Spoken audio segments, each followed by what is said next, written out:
السلام علیکم ورحمۃ اللہ وبرکاتہ۔ میرا نام فاخرہ ہے۔ ہم تین بہنیں تھیں، ہمارا کوئی بھائی نہیں تھا۔ میں سب سے بڑی تھی، شاید اسی لیے اماں کی نظروں میں بھی سب سے زیادہ ذمہ دار میں ہی تھی۔ میرے ابا ایک نہایت سادہ مزاج انسان تھے اور سرکاری ادارے میں چھوٹے گریڈ کے ملازم تھے۔ وہ ہر صبح مقررہ وقت پر دفتر چلے جاتے، شام کو تھکے ہارے گھر واپس آتے۔ ابا کے برعکس میری اماں ایک منفرد شخصیت کے مالک تھیں۔ ان میں عام گھریلو عورتوں جیسی جھجک یا روایتی انداز بالکل نہیں تھا۔ وہ بے باک تھیں، اپنے فیصلے خود کرتی، اپنے اصول خود بناتی اور انہیں بدلنے کا حق بھی خود ہی رکھتی تھیں۔ ابا زیادہ بحث نہیں کرتے تھے، بس ہلکی سی مسکراہٹ کے ساتھ خاموش ہو جاتے۔ وہ اماں کے عشق میں اندھے نہیں تھے، بلکہ ان کی عزت کرتے تھے اور ان کی باتوں کا احترام کیا کرتے تھے۔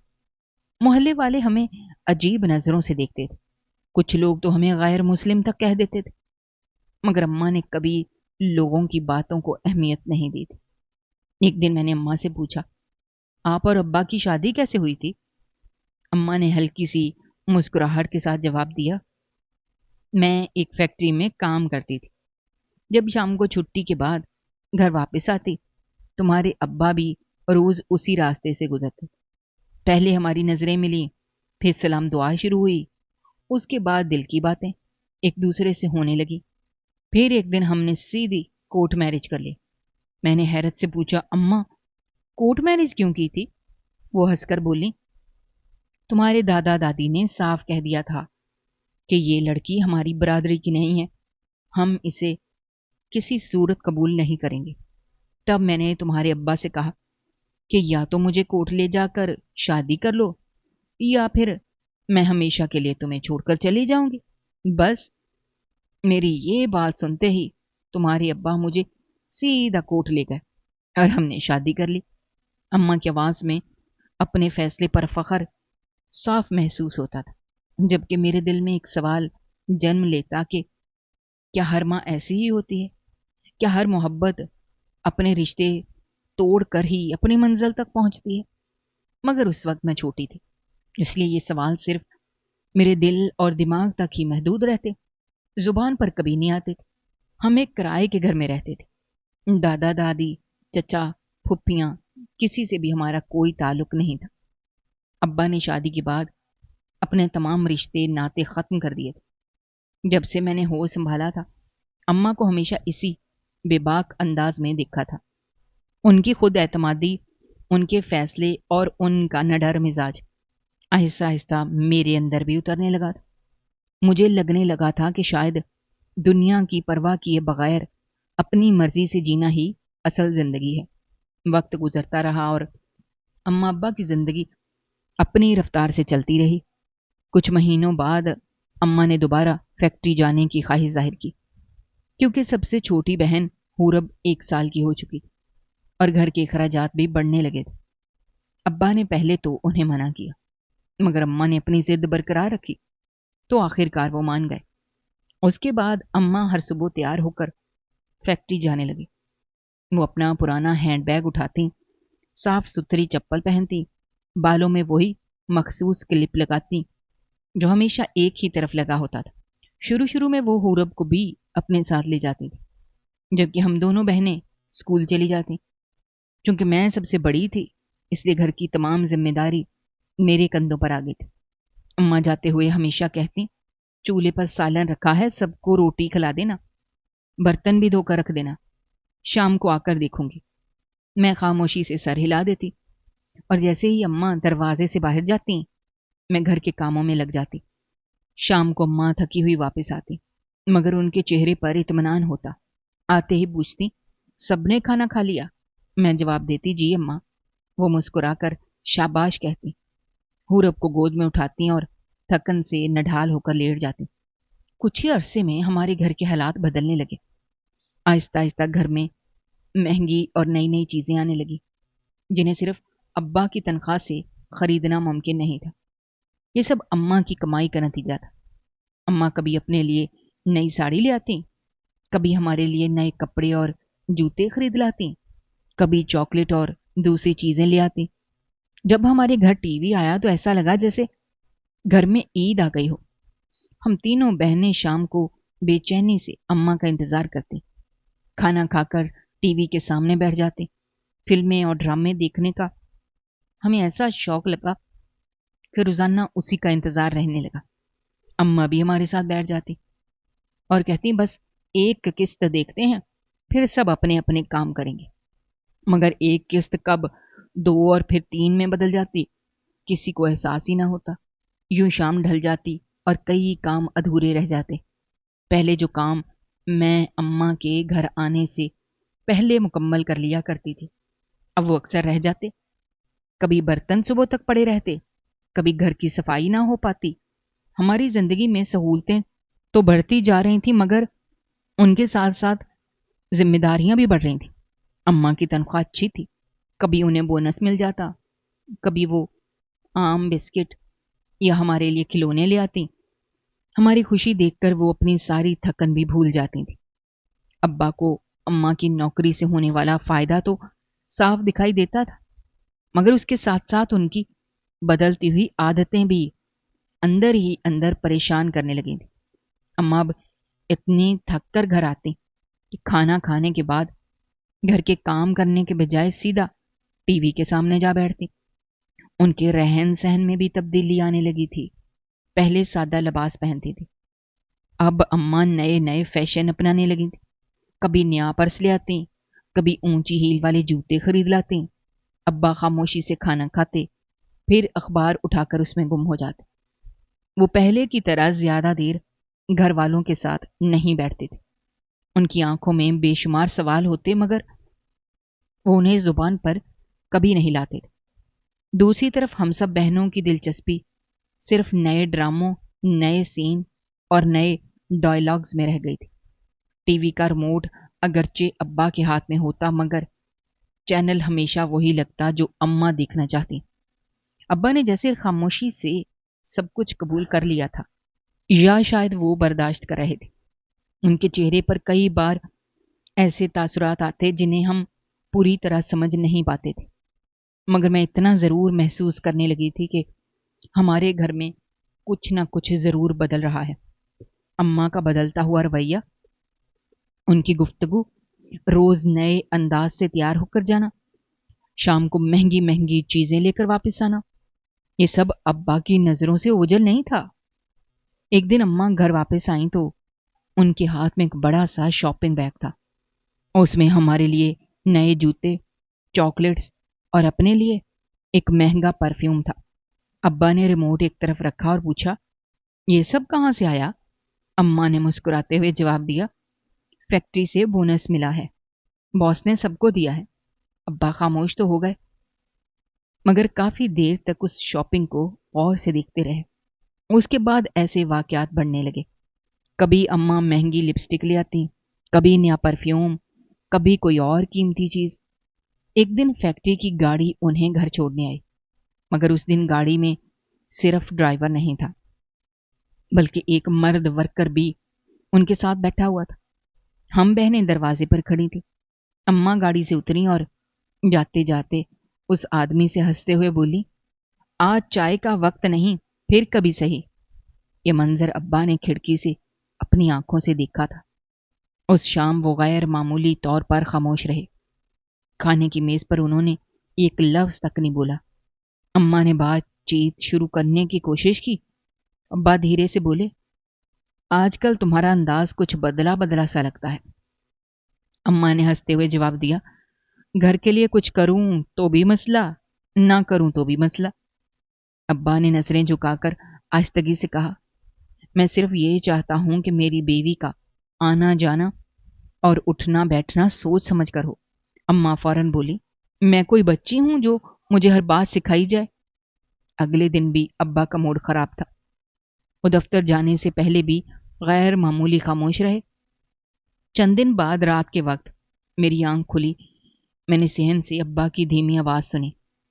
وہ فون پر کسی سے بات کر رہے تھے، آہستہ آہستہ کہہ رہے تھے، مجھے اپنی بیوی پر شک ہونے لگا ہے، وہ فیکٹری کے مالک کے بہت قریب ہو گئی ہے۔ کبھی تحفے ملتے ہیں، کبھی لفٹ، کبھی بونس، کچھ نہ کچھ ضرور چل رہا ہے۔ میں دروازے کے پیچھے خاموش کھڑی رہ گئی۔ میرے پاؤں جیسے زمین سے چپک گئے تھے اور دل بہت زور زور سے دھڑکنے لگا تھا۔ مجھے سمجھ نہیں آ رہی تھی کہ ابا کسی سے مشورہ کر رہے تھے یا صرف اپنے دل کا بوجھ ہلکا کر رہے تھے، مگر پہلی بار مجھے محسوس ہوا کہ ہمارے گھر میں کوئی بہت بڑا طوفان آنے والا ہے۔ پھر ایک رات کھانے کے دوران ابا نے اچانک اماں سے کہا، تم یہ نوکری چھوڑ دو، مجھے اب تمہاری یہ ملازمت پسند نہیں ہے۔ اماں نے حیرت سے نوالا ہاتھ میں روک لیا اور بولی، کیوں؟ آخر میں نے ایسا کیا کیا ہے؟ ابا نے سخت لہجے میں جواب دیا، زیادہ معصوم بننے کی ضرورت نہیں، میں سب جانتا ہوں، تمہارا باس، تمہارے تحفے، سب کچھ میری نظروں کے سامنے ہے۔ شاید یہ پہلا موقع تھا جب ہمارے گھر کی کھانے کی میز پر اتنی بلند آواز میں جھگڑا ہوا تھا۔ ہم تینوں بہنیں خوف سے سہم گئی تھیں، جبکہ سب سے چھوٹی حورب تو ڈر کر رونے لگی تھی، مگر اس وقت کسی کی توجہ اس کی طرف نہیں گئی۔ اماں غصے سے بولی، میری کمائی بھی کھاتے ہو اور شک بھی مجھ پر کرتے ہو؟ ابا نے غصے میں زور سے میز پر ہاتھ مارا اور کہا، میں مرد ہوں، میرے لیے میرے گھر کی عزت سب سے اہم ہے، اور مجھے لگتا ہے کہ اب وہ خطرے میں پڑ چکی ہے۔ اس رات ان دونوں کے درمیان شدید جھگڑا ہوا۔ میں دروازے کے پیچھے کھڑی سب کچھ سن رہی تھی۔ اچانک اماں کی آواز بلند ہوئی، اگر اتنا ہی مسئلہ ہے تو مجھے ابھی طلاق دے دو، میں نوکری نہیں چھوڑوں گی۔ اگلے ہی لمحے زوردار چیخ سنائی دی اور کسی چیز کے گرنے کی آواز آئی۔ ابا نے پہلی بار اماں پر ہاتھ اٹھا دیا تھا۔ اگلی صبح اماں کی ایک آنکھ سجی ہوئی تھی، چہرے پر خراشوں کے نشان صاف دکھائی دے رہے تھے۔ وہ خاموشی سے گھر کے کام کرتی رہیں۔ ابا بغیر کچھ کہے دفتر چلے گئے۔ اماں نے صرف اتنا کہا کہ سب کام سنبھال لینا، آج میں دیر سے جاؤں گی۔ ہم اسکول چلے گئے، مگر شام کو واپس آئے تو ابا گھر نہیں تھے۔ رات آدھی گزر گئی، پھر بھی وہ واپس نہ آئے۔ حیرت کی بات یہ تھی کہ اماں نے بھی ان کے بارے میں کوئی فکر ظاہر نہیں کی، جیسے انہیں اس بات سے کوئی فرق ہی نہ پڑتا ہو۔ اگلے دن شام کے وقت ابا واپس آئے، مگر ان کی حالت بہت خراب تھی۔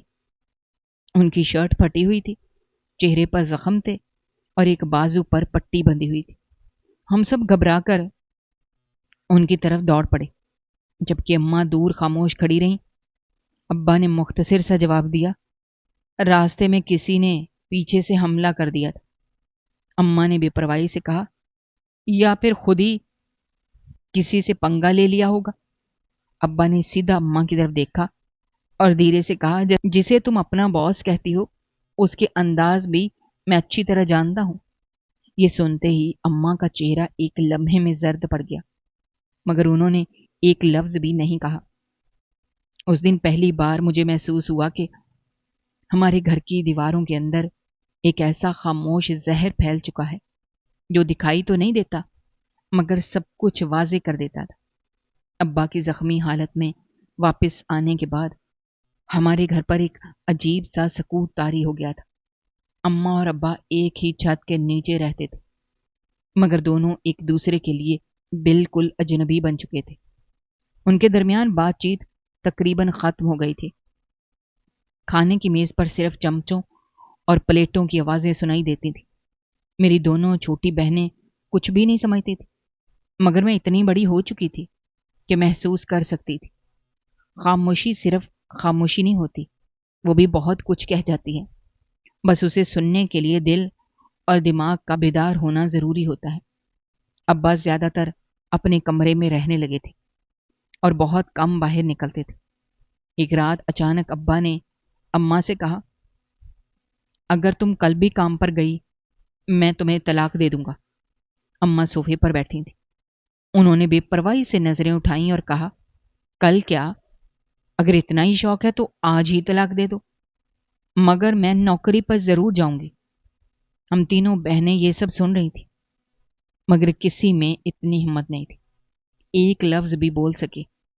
میری چھوٹی بہنوں کے چہرے خوف سے اترے ہوئے تھے، جبکہ مجھے اماں کی بے نیازی میں ایک عجیب سا زہر محسوس ہو رہا تھا۔ ابا کا چہرہ غصے سے سرخ ہو گیا، مگر انہوں نے مزید کچھ نہیں کہا۔ وہ خاموشی سے اٹھے، اپنے کمرے میں گئے اور دروازہ بند کر لیا۔ اس رات سب لوگ سو گئے، مگر میری آنکھوں سے نیند کوسوں دور تھی۔ میرے ذہن میں بار بار یہی خیال آ رہا تھا کہ صبح کیا ہونے والا ہے۔ کیا واقعی ابا اماں کو طلاق دے دیں گے، یا پھر اماں کوئی ایسا قدم اٹھائیں گی جس سے ہمارا گھر مزید بکھر جائے گا؟ اگلی صبح اماں حسب معمول تیار ہوئیں۔ انہوں نے وہی ساڑی پہنی، ہونٹوں پر لپسٹک لگائی اور سب سے چھوٹی بہن حورب کو گود میں اٹھا لیا۔ میں نے ہمت کر کے پوچھا، اماں آج بھی آپ کام پر جائیں گی؟ انہوں نے میری بات کاٹتے ہوئے کہا، خاموشی سے اسکول جاؤ، تمہارا کام صرف پڑھنا ہے۔ میں خاموش ہو گئی۔ حورب کا بیگ اٹھایا اور اپنی دونوں بہنوں کو ساتھ لے کر اسکول چلی گئی۔ پورا دن بے چینی میں گزرا۔ جب ہم واپس گھر پہنچے تو دروازہ کھلا ہوا تھا، مگر اماں گھر میں موجود نہیں تھی۔ میں نے ایک ایک کمرہ دیکھا، صحن میں جا کر بھی دیکھا، مگر وہ کہیں نظر نہ آئی۔ حورب نے معصومیت سے پوچھا، اماں کہاں ہیں؟ میں نے اسے تسلی دیتے ہوئے کہا، شاید کہیں باہر گئی ہیں، ابھی آ جائیں گی۔ مگر میرے اپنے دل میں شدید بے چینی پیدا ہو چکی تھی۔ شام ہوتے ہوتے رات ہو گئی۔ تب اماں گھر واپس آئیں۔ وہ بہت تھکی ہوئی لگ رہی تھی اور ایسا محسوس ہو رہا تھا جیسے وہ کوئی بات ہم سے چھپا رہی ہوں۔ میں نے فوراً پوچھا، اماں ابا کہاں ہیں؟ انہوں نے سخت لہجے میں جواب دیا، مجھے کیا پتا، وہ کوئی بچہ تو نہیں، خود ہی آ جائیں گے۔ ان کے انداز سے مجھے ایسا لگا جیسے وہ کچھ جانتی تو ضرور ہیں، مگر جان بوجھ کر انجان بھر رہی ہیں۔ وہ رات بھی گزر گئی، مگر ابا گھر واپس نہ آئے۔ اگلی صبح اچانک فون کی گھنٹی بجی۔ اماں نے فون اٹھایا، کچھ لمحوں تک خاموشی سے سنتی رہی، پھر ان کے چہرے کا رنگ زرد پڑ گیا۔ فون بند کر کے انہوں نے میری طرف دیکھا اور کہا، جلدی تیار ہو جاؤ، ہمیں اسپتال جانا ہے، تمہارے ابا کا ایکسیڈنٹ ہو گیا ہے۔ یہ سنتے ہی ہم سب کے ہوش اڑ گئے۔ کسی کی آنکھوں سے آنسو نکل پڑے اور کوئی صدمے سے ساکت رہ گیا۔ میں نے خاموشی سے دوپٹہ اڑا، ہمیں تیار کیا اور ہم سب اسپتال پہنچ گئے۔ وہاں ایک ملازم ہمیں سیدھا سرد خانے کی طرف لے گیا۔ اندر جا کر جب میری نظر ابا پر پڑی، میرے قدم جیسے وہیں جم گئے۔ ابا بے جان پڑے تھے، ان کے کپڑوں پر خون کے دھبے تھے، چہرے پر زخموں کے نشان تھے اور ان کی آنکھیں ہمیشہ کے لیے بند ہو چکی تھی۔ ہمیں بتایا گیا کہ ایک گاڑی نے انہیں ٹکر مار دی تھی۔ گواہوں کے مطابق وہ سڑک پار کر رہے تھے کہ اچانک گاڑی کی زد میں آ گئے۔ یہ خبر سنتے ہی اماں زور زور سے رونے لگی۔ آہستہ آہستہ محلے والے بھی اسپتال پہنچ گئے۔ پھر کفن دفن کا انتظام ہوا اور سب کچھ اتنی جلدی ہو گیا کہ ہمیں خود یقین نہیں آ رہا تھا کہ جو شخص کل تک ہمارے ساتھ بیٹھ کر باتیں کرتا تھا آج وہ خاموش لاش بن چکا ہے۔ محلے والوں نے اماں کو سمجھایا کہ وہ عدت میں بیٹھیں، مگر انہوں نے کسی کی بات پر توجہ نہ دی۔ ابھی ابا کے انتقال کو صرف 3 دن ہوئے تھے کہ اماں دوبارہ فیکٹری جانے کے لیے تیاری کرنے لگی۔ میں نے دھیرے سے کہا، اماں آپ کو تو ابھی، میری بات پوری ہونے سے پہلے ہی انہوں نے مجھے ٹوک دیا اور بولی، کام پر جانا ضروری ہے، رونے دھونے والے بہت ہوتے ہیں مگر کمانے والے بہت کم ہوتے ہیں۔ ہم سب خاموش ہو گئے۔ اس دن کے بعد وہ خاموشی ہمارے گھر کے ہر کونے میں بس گئی۔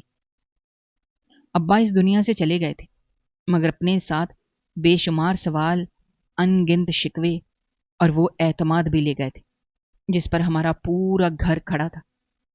ابا کے جنازے کو ابھی 10 دن بھی نہیں گزرے تھے کہ اماں نے گھر کا ماحول اس طرح بدلنا شروع کر دیا جیسے اس گھر میں کبھی کچھ ہوا ہی نہ ہو۔ محلے کی عورتیں ترس کھا کر پہلے 2-3 دن ہمارے لیے کھانا لے آتی، 4-5 دن تک افسوس کے بہانے ہمارے گھر بیٹھی رہیں، مگر پھر آہستہ آہستہ ان کا آنا کم ہوتا گیا، کیونکہ انہیں اماں کے انداز میں غم کم اور آزادی زیادہ دکھائی دینے لگی تھی۔ اماں صبح پہلے سے زیادہ وقت لگا کر تیار ہوتی، وہ سر پر دوپٹہ بھی نہیں لیتی، اور ان کی چال میں ایک عجیب سا اعتماد آ گیا تھا۔ انہوں نے عدت کا نام تک نہ لیا۔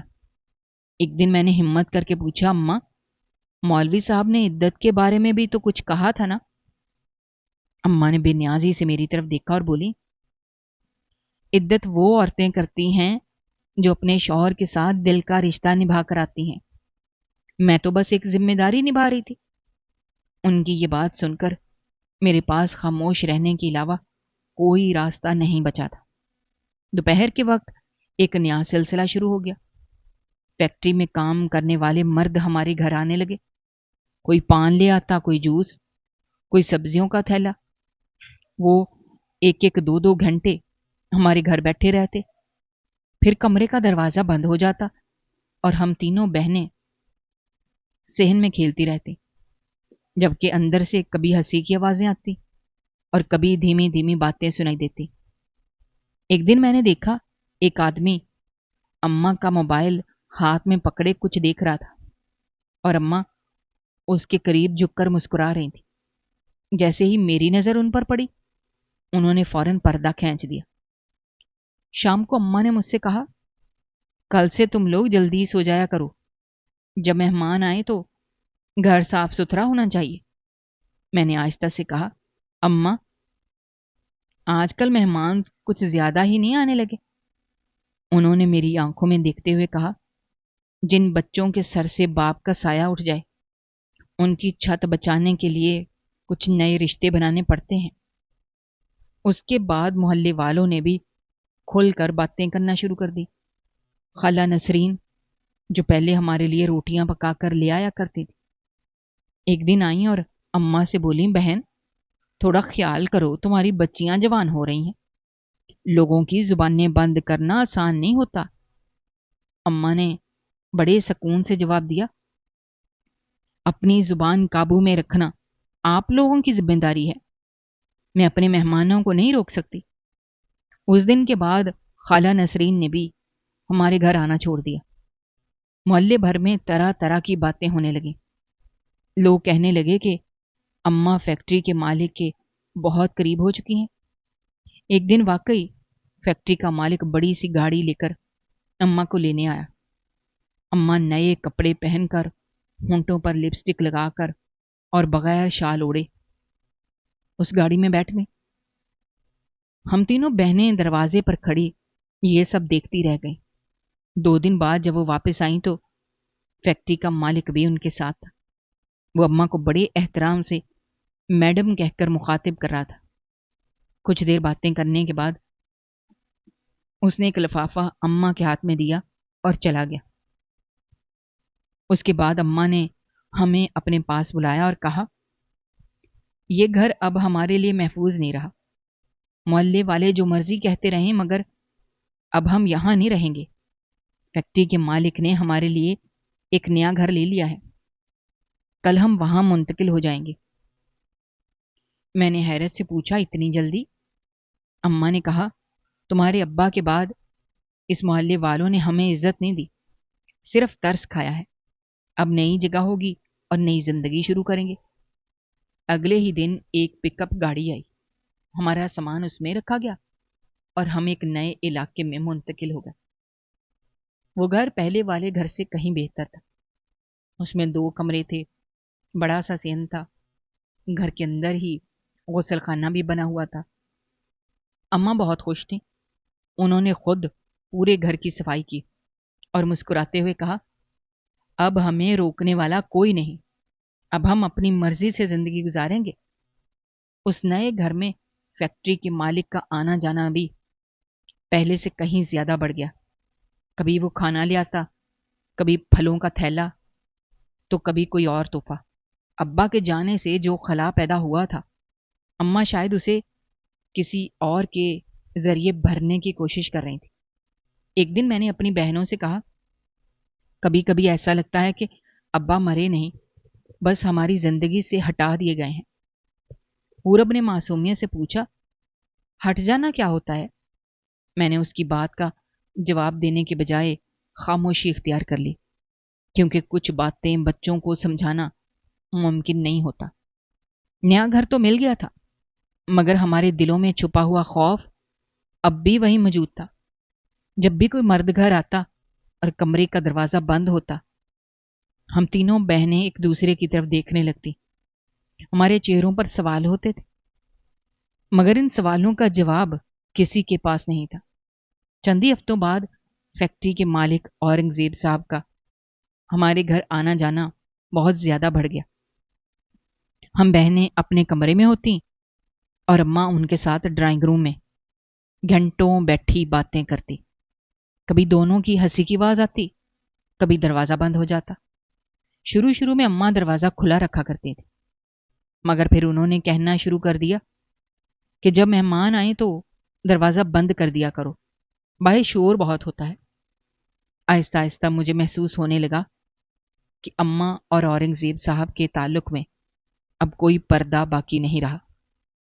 ایک دن جب میں اسکول سے واپس آئی تو دیکھا گھر میں نیا صوفہ آ چکا تھا، دیوار پر خوبصورت پینٹنگ لگی ہوئی تھی اور کچن میں مائکرو ویو بھی رکھ دیا گیا تھا۔ میں نے حیرت سے پوچھا، اماں یہ سب کہاں سے آیا؟ انہوں نے مسکرا کر جواب دیا، اورنگزیب صاحب لے کر آئے ہیں۔ ان کا کہنا ہے کہ بچوں کو ہر سہولت ملنی چاہیے۔ چند دن بعد اماں نے مجھ سے کہا، فاخرہ، اورنگزیب صاحب چاہتے ہیں تم کمپیوٹر کا کورس کرو۔ انہوں نے تمہاری فیس بھی جمع کرا دی ہے، کل سے تم کلاس جانا شروع کر دو۔ میں نے خاموشی سے سر ہلا دیا، کیونکہ میرے پاس نہ انکار کرنے کی ہمت تھی اور نہ ہی کوئی دوسرا راستہ۔ البتہ میرے دل میں یہ احساس ضرور پیدا ہونے لگا تھا کہ اورنگزیب صاحب صرف اماں ہی نہیں بلکہ ہماری پوری زندگی پر بھی اثر انداز ہونے لگے ہیں۔ پھر ایک دن دوپہر کے وقت اچانک دروازے پر زور زور سے دستک ہوئی۔ میں نے دروازہ کھولا تو ایک جدید لباس پہنے عورت اندر داخل ہوئی۔ اس کے ہاتھ میں سنہری رنگ کا بیگ تھا، پاؤں میں اونچی ایڑی والی سینڈل تھی اور چہرے پر سخت غصہ صاف نظر آ رہا تھا۔ اندر آتے ہی اس نے اماں کو للکار کر کہا، کیا تم ہی ہو جو خود کو بہت چلاک سمجھتی ہو؟ اماں گھبرا کر بولی، آپ کون ہیں؟ اس عورت نے فوراً اپنا موبائل سے اورنگزیب صاحب کی تصویر دکھائی اور کہا، یہ میرے شوہر ہیں، تم ان کی فیکٹری میں نوکری کرتی ہو، مگر نوکری سے زیادہ کچھ اور کر رہی ہو، اور میں سب کچھ جانتی ہوں۔ پھر اس نے اپنے موبائل میں موجود تصاویر اور ریکارڈنگز دکھائیں، جن میں اورنگزیب صاحب کا ہمارے گھر آنا جانا اور اماں کے ساتھ وقت گزارنا واضح نظر آ رہا تھا۔ وہ غصے میں چیختے ہوئے بولی، میں تمہیں فیکٹری میں تو کیا، پورے بازار میں کہیں منہ دکھانے کے قابل نہیں چھوڑوں گی۔ وہ کافی دیر تک اماں کو دھمکیاں دیتی رہیں، انہیں رسوا کرنے کی باتیں کرتی رہیں، پھر غصے سے دروازہ کھول کر وہاں سے چلی گئی۔ ہم تینوں بہنیں خوف سے ایک کونے میں کھڑی تھیں۔ اماں ایک لفظ بھی نہ بولی۔ وہ خاموشی سے اپنے کمرے میں گئیں، دروازہ بند کر لیا اور کافی دیر تک باہر نہ نکلی۔ اگلے دن وہ حسب معمول فیکٹری تو گئیں، مگر معمول سے بہت پہلے واپس آ گئیں۔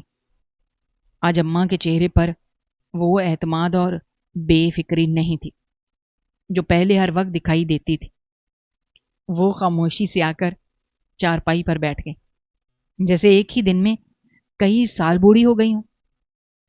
کچھ دیر خاموش رہنے کے بعد انہوں نے آہستہ سے کہا، فیکٹری والوں نے مجھے نوکری سے نکال دیا ہے۔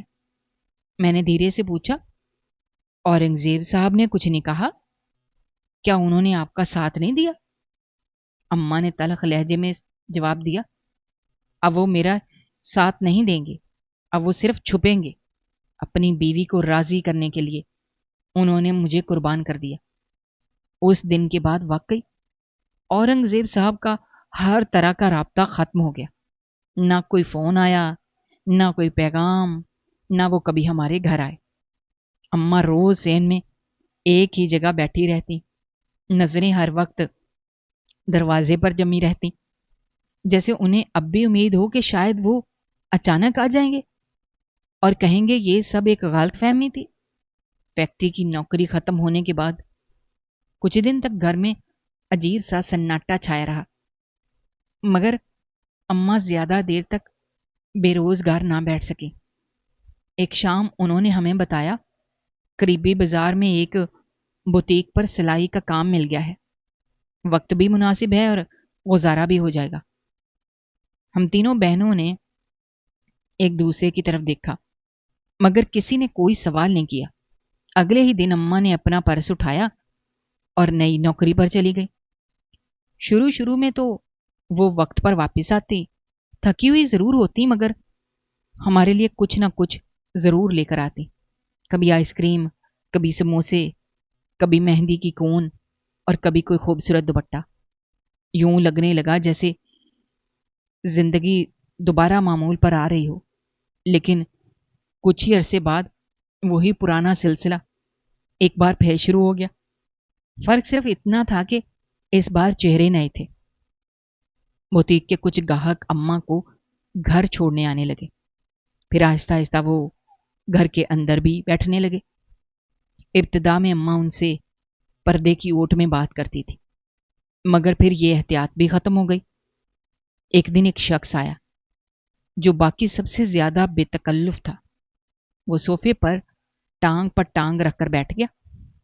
اماں اس کے لیے چائے لے کر آئیں۔ وہ ہنستے ہوئے بولا، بہت دن بعد ملاقات ہوئی ہے، تم تو اماں سے زیادہ دوست لگتی ہو۔ اماں بھی مسکرا کر بولی، اب دوستی کا زمانہ ہے، رشتے نبھانے کا وقت تو کب کا گزر گیا۔ میں اس وقت باورچی خانے میں کھڑی تھی اور ان کی ہر بات صاف صاف سن رہی تھی۔ اتنے میں اماں نے مجھے آواز دی، فاخرہ چائے دوبارہ بنا دو، یہ ٹھنڈی ہو گئی ہے۔ میں خاموشی سے چائے بنانے لگی، مگر دل میں یہی سوچ رہی تھی کہ یہ سب کچھ میری آنکھوں کے سامنے ہو رہا ہے۔ پہلے میں نظریں چرا لیا کرتی تھی، مگر اب دیکھ کر بھی اندیکھا کرنا سیکھ گئی تھی۔ انہی دنوں مجھے کالج میں داخل ہوئے چند ہی ہفتے ہوئے تھے۔ کالج کی دنیا ہمارے گھر سے بالکل مختلف تھی، مگر عجیب بات یہ تھی کہ وہاں کی بے باکی مجھے اماں کی عادتوں سے ملتی جلتی محسوس ہوتی تھی۔ وہیں میری دوستی سائمہ اور عائشہ سے ہوئی، جو ہمارے ہی محلے میں رہتی تھی، مگر سوچ اور مزاج میں مجھ سے بالکل مختلف تھی۔ پہلے ہی ہفتے سائمہ نے مجھ سے کہا، فاخرہ تم بہت زیادہ سادہ ہو، ذرا کھل کر جینا سیکھو، یہ کالج ہے، کوئی مدرسہ نہیں۔ عائشہ ہنس کر بولی، تمہیں دیکھ کر لگتا ہے جیسے کسی پرانی کہانی سے نکل کر آئی ہو۔ شروع میں ان دونوں کی باتوں پر صرف مسکرا دیتی تھی، مگر آہستہ آہستہ ان کی دوستی نے مجھ پر اثر ڈالنا شروع کر دیا۔ انہی کے کہنے پر میں نے اماں سے موبائل فون کی فرمائش کی۔ اماں نے بھی بغیر کسی سوال کے فوراً موبائل لا کر دے دیا، اور صرف اتنا کہا کہ زمانہ بدل گیا ہے، آج کل کی لڑکیوں کو ہوشیار ہونا چاہیے۔ موبائل آتے ہی رنگ برنگے نمبروں، کالز اور میسیجز کا ایک نیا سلسلہ شروع ہو گیا۔ کالج جاتے ہوئے ہم اکثر سی ڈی شاپ پر رک جاتے، نئی فلمیں خریدتے اور رات کو سب سے چھپ کر انہیں دیکھا کرتے۔ اماں کو شاید اس سب کا اندازہ تھا، مگر وہ کبھی ہمیں منع نہیں کرتی۔ کبھی پوچھ لیتی کیا دیکھ رہی ہو؟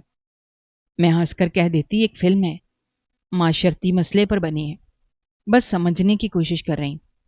وہ مسکرا کر جواب دیتی، اچھی بات ہے، آج کل کے بچے جلدی سمجھدار ہو جاتے ہیں۔ وقت گزرتا گیا اور میرے لباس، میری گفتگو اور میرے انداز میں تبدیلی آنے لگی۔ میں پہلے سے زیادہ وقت آئینے کے سامنے گزارنے لگی، ہونٹوں پر لپ گلاس لگاتی اور کالج میں سر اٹھا کر چلنے لگی۔ سائمہ نے ایک دن مجھے دیکھ کر کہا، آپ بائی ہو اصل راستے پر۔ عائشہ ہنس کر بولی، اب دیکھنا تمہارے بھی دیوانے بنیں گے۔ کالج میں ہمارا ایک ایسا گروپ بن گیا جسے اساتذہ پسند نہیں کرتے تھے۔ کئی مرتبہ ہمیں تنبیہ بھی ملی، مگر ہم میں سے کسی نے اسے سنجیدگی سے نہیں لیا۔ ہماری کلاس میں انم نام کی ایک لڑکی تھی، بہت سمجھدار اور سنجیدہ۔ ایک دن اس نے مجھ سے کہا، فاخرہ تم بہت بدل گئی ہو، ابھی بھی وقت ہے، خود کو سنبھال لو۔ میں ہنس دی اور کہا، تمہاری طرح رہ کر کیا مل جائے گا؟ زندگی ملی ہے تو جینا بھی سیکھو۔ وہ خاموش ہو گئی اور میں خود کو پہلے سے زیادہ آزاد محسوس کرنے لگی۔ اب میں بھی اماں کے راستے پر چل پڑی تھی، بغیر یہ سوچے کہ اس راستے کا انجام کیا ہوگا، کیونکہ اب مجھے رکنے سے زیادہ آگے بڑھنے کا شوق ہو گیا تھا، بالکل ویسے ہی جیسے اماں بے جھجک اور بے فکر زندگی گزار رہی تھی۔ ایک دن میں سی ڈی خرید کر واپس آ رہی تھی۔ اس روز سائمہ اور عائشہ میرے ساتھ نہیں تھی۔ اچانک میرے بیگ سے ایک سی ڈی نیچے گر گئی۔ پیچھے سے ایک لڑکے نے آواز دی، میں رک گئی۔ اس کے ہاتھ میں میری سی ڈی تھی۔ وہ موٹر سائیکل پر بیٹھا ہوا تھا، چہرے پر ہلکی سی مسکراہٹ، انداز میں شائستگی اور لہجے میں اعتماد تھا۔ اس نے سی ڈی میری طرف بڑھاتے ہوئے کہا، یہ آپ کے بیگ سے گر گئی تھی۔ میں نے نظریں جھکا کر آہستہ سے کہا، شکریہ، پھر آگے چلنے لگی، مگر وہ موٹر سائیکل آہستہ آہستہ میرے پیچھے چلاتا رہا۔ میں نے کچھ نہیں کہا، لیکن نہ جانے کیوں اس کی موجودگی مجھے بری نہیں لگی۔ محلے کے قریب پہنچ کر وہ واپس مڑ گیا۔ اس دن کے بعد وہ اکثر مجھے راستے میں نظر آنے لگا، کبھی سبزی والے کے پاس، کبھی گلی کے موڑ پر، کبھی بس سٹاپ کے قریب۔ ایک دن اس نے موٹر سائیکل آہستہ کی اور مسکرا کر پوچھا، اگر آپ برا نہ مانے تو آپ کا نام جان سکتا ہوں؟ میں نے مختصر سا جواب دیا، فاخرہ۔ اور آپ؟ وہ مسکرایا اور بولا، میرا نام اسد ہے۔ بس وہیں سے ہماری باتوں کا سلسلہ شروع ہو گیا۔ کچھ ہی دنوں بعد اس نے میرا نمبر مانگ لیا اور میں نے بھی زیادہ نخرے نہیں دکھائے۔ آہستہ آہستہ فون پر باتیں ہونے لگی، میسیجز آنے لگے، کالج کے بہانے ملاقاتیں بھی ہونے لگیں۔ اسد ایک پرائیویٹ کمپنی میں ملازمت کرتا تھا۔ وہ اپنی ماں کا اکلوتا بیٹا تھا، نسبتاً اچھے علاقے میں رہتا تھا۔ اس کی گفتگو میں نرمی، رویے میں سنجیدگی اور وقت کی پابندی تھی۔ یہی باتیں مجھے اس کی طرف کھینچنے لگیں۔ ایک دن اماں نے اچانک مجھ سے پوچھ لیا، یہ اسد کون ہے جو روز شام ہماری گلی کے چکر لگاتا رہتا ہے؟ میں نے کچھ جھجکتے ہوئے جواب دیا، ایک دوست ہے، کافی عرصے سے بات ہو رہی ہے، اچھی نوکری بھی کرتا ہے۔ اماں نے غور سے میری طرف دیکھا، پھر پوچھا، سنجیدہ ہے یا صرف وقت گزاری کر رہا ہے؟ میں نے اعتماد سے کہا، نہیں اماں، وہ سنجیدہ ہے۔ اماں ہنس پڑی اور بولی، پھر اسے کہو گھر آ کر ملے، ہماری نظروں میں رہے گا تو اس میں بہتری ہے، ورنہ چھپ چھپ کر ملنے سے کبھی کوئی اچھا انجام نہیں نکلتا۔ جب میں نے اسد سے کہا کہ وہ آ کر میری اماں سے ملے تو وہ اگلی ہی شام ہمارے گھر آ گئے۔ اماں نے اسے سامنے بٹھایا اور بڑے اطمینان سے اسے ایک ایک بات پوچھی، اس کی نوکری کیا ہے، کتنی تنخواہ لیتا ہے، گھر میں کون کون ہے، مزاج کیسا ہے، مستقبل کے بارے میں کیا سوچتا ہے۔ اسد نے ہر سوال کا سکون سے جواب دیا، جس پر اماں کافی مطمئن دکھائی دی۔ اس ملاقات کے بعد اسد کا ہمارے گھر آنا جانا معمول بن گیا۔ وہ جب بھی آتا ہمارے لیے کبھی بسکٹ، کبھی آئس کریم، کبھی چکن رول لے آتا، اور اماں کے لیے بھی کوئی نہ کوئی چھوٹا سا تحفہ ضرور لاتا۔ آہستہ آہستہ وہ ہمارے گھر کا فرد سا بن گیا۔ میری چھوٹی بہنیں بھی اسے بھائی کہہ کر بلانے لگی۔